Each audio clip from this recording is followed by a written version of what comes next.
The South Carolina Freedom Caucus is working for Donald Trump. And the most dangerous thing about that is this: they don't know Donald Trump.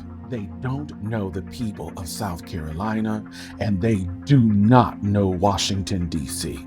James E. Clyburn has spent his entire career in that city. He knows its offices. He knows its systems. He knows the difference between a handshake and a deal. And he knows how to turn both into infrastructure, into roads, into hospitals, into dollars that flow into this state, whether your county is majority black, majority white, rural or urban. That is what seniority produces. That is what institutional knowledge produces. That is what decades of nonpartisan relationship building produces. The I-95 corridor is not Clyburn's failure.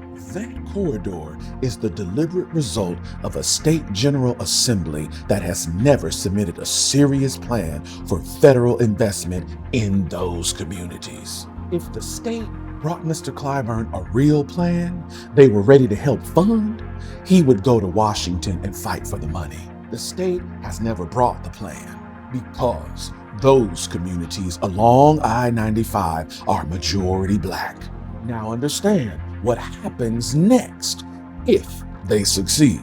South Carolina sends a freshman to Congress. A freshman with no committee assignments that matter, no relationships built across the aisle, no leverage, no seniority. A freshman who is aligned with an administration that is already cannibalizing its own. And we know that the people closest to Donald Trump consistently find themselves in legal and political ruin. South Carolina is already near the bottom in health outcomes, education funding, and economic mobility.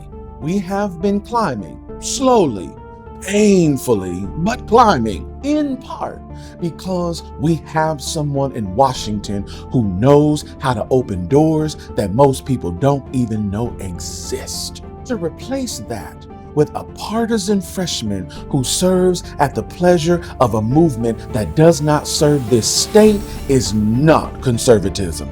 It is sabotage. And Black South Carolinians will not absorb the consequences of this quietly. The Freedom Caucus is not sophisticated. South Carolina deserves better than that. And we are going to demand it.